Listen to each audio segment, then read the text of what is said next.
How many times have you heard the phrase, you're not a proper petrol head until you've owned an Alfa Romeo?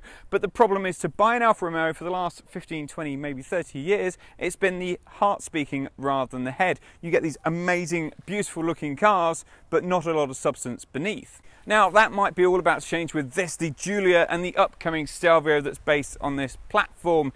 It's an all new car, rear wheel driven with lightweight materials, and is set to be a sporting saloon. It's available with 5 engines, 2 diesels from a 2.2, 2 petrols from a 2 litre and a 2.9 litre powering the range topping Quattrofiglio. There's also 5 specs. Prices kick off from £29,875. We're testing the more powerful 2.2 litre diesel in Super Trim, which is the second one up from bottom, and this costs over 33 grand. Now clearly a lot of thought has gone into this interior to make it driver focused and feel sporty. For instance, the flat bottom steering wheel with the starter button on it. Yes, this is the optional one, but it looks absolutely fantastic. The instrument panel on the dashboard is angled towards the driver. You've got these nice little dials, and it all looks quite simple, clean, but very stylish. Now a couple of these dials are a little bit shaky, which means they don't quite live up to the standard of a BMW, Audi or Mercedes, but overall it's a really nice feel. The main feature of the new model is the 8.8-inch integrated screen. It's controlled by this rotary dial down here, which apparently has gesture control as well, but not that I've been able to use it. There's DNA settings for your drive settings and stereo controls to the left. That just keeps this area really clean and quite neat and tidy. Overall, it's a really good effort. The plastics are squidgy up top or leather wrapped elsewhere. It's only when you get low down where you're going to bash it, the plastics are harder, and that's absolutely fine. This seat is electrically operated with 3 memory settings. It's also got electronic bolsters, knee support and electronic lumbar support. I'm in the lowest setting and I've got decent headroom. The steering wheel has very good reach and tilt adjustment, so most people should be able to get comfortable in here. However, it's not the most practical of cabins. There's only a small door bin, there's a little compartment down by the driver's knee, this push cover unveils 2 cup holders, and then this really quite large armrest that's not adjustable has quite a small compartment underneath. There is a USB connector and a 12-volt socket. There's also a USB connector at top, although you'd have to use one of the cup holders for your phone. The glove compartment has a big door to it, but again isn't that large. What's key for me with this car is perception, and the perception that it can live up and have the quality of its German rivals and even Jaguar. And that starts even simply with the key. It's got a really lovely chunky key rather than something that's cheap and flimsy. You know, that feels good quality. Now, a good feature for the driver is the fact that this seat retracts when you want to get in and out, so you've got more room to get in and out. However, that's then a problem for anyone sat straight behind because it's rather tight, and it doesn't get that much better when it slides forward. Feet room is really limited. There's not a lot of leg and knee room, and headroom's okay. Practicality is even worse. There's just a small bin which will take one of those tiny bottles of water, USB socket between the seats ahead with these rather neat round dials, and then between the seats a couple of cup holders with this quite short armrest. There is a massive transmission tunnel, so you're really going to struggle to get 3 across the back, particularly with that tiny feet room. It's rather disappointing back here. Now, the boot offers 480 litres of capacity and can be opened off the key fob when it works. That's the same as a 3 Series Audi A4, and actually 25 litres more than a Jaguar XE. It's got quite a narrow but wide opening. The floor isn't completely flat. There's a little ridge either side. This panel lifts up and there's no storage underneath, and it doesn't exactly fit flush. There's no storage compartments or bag hooks. You can release the rear seats, but they don't lower on themselves, so you release them here and then lower them in the back.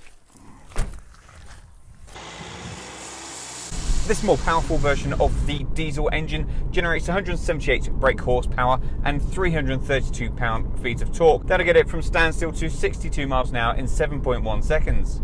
On an official combined cycle, it will return 67.3 miles per gallon and emits 109 grams per kilometre of CO2. The first thing you notice about the Giulia when you set off is just how light the car feels. It's also got 2 very different characteristics depending on how you want to drive and what setting the DNA is in. That's dynamic, natural and advanced efficiency. Now this is a sporting saloon, so there is a firmer undertone to the suspension, and particularly with the larger alloys on this model. It corners pretty flat, although there is quite a lot of vertical movement, so you find the car wafting up and down a little in normal mode. Now that's a great thing when you're looking for it to be a little bit more comfortable, and it's not too bad through the bends with it. However, put it in sport mode and that's eradicated. It's really tied to the road, and that vertical movement is much more limited, and the car's a lot more planted. Thanks to it feeling like you really can throw this around. It's a lot of fun through the lanes, and it's really quite rewarding, and thanks to plenty of grip. This is rear wheel drive, but it just stays in check the majority of the time. You can really lean on it pretty hard and try and get the most out of the Giulia that you can. Now, regardless of what mode you're in, the steering's generally on the lighter side. It does firm up in sport mode, but it's still pretty light. It's not too heavy. Overall, it's quick to react and responsive. However, in normal mode, there's a little bit of inconsistency through the corners, which is done away with slightly in sport setting.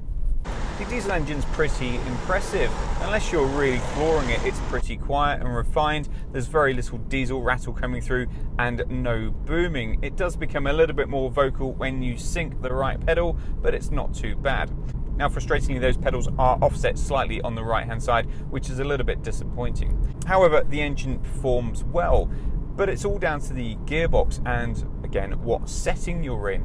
If you leave the gearbox to its own devices, the 8-speed shifter just looks after itself. It can be a little bit dull-witted to react to overtaking requests when you just want to put your foot down, and after a couple of seconds it goes.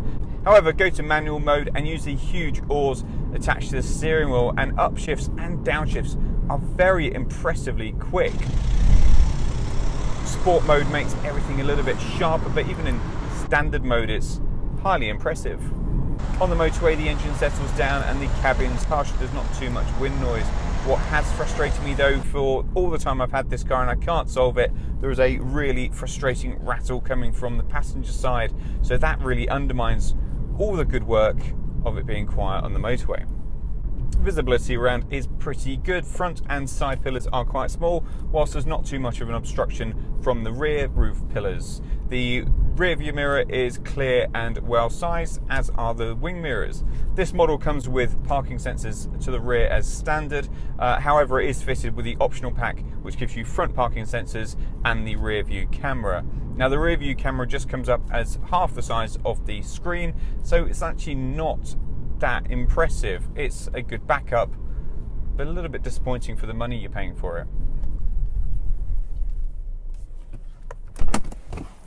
The Giulia really does impress, not only with its looks and its luxurious interior, but by the way it drives as well. The biggest question mark is going to be over reliability and residual values, and we wait to see how that pans out. But this looks like it could be a fantastic new dawn for Alfa Romeo.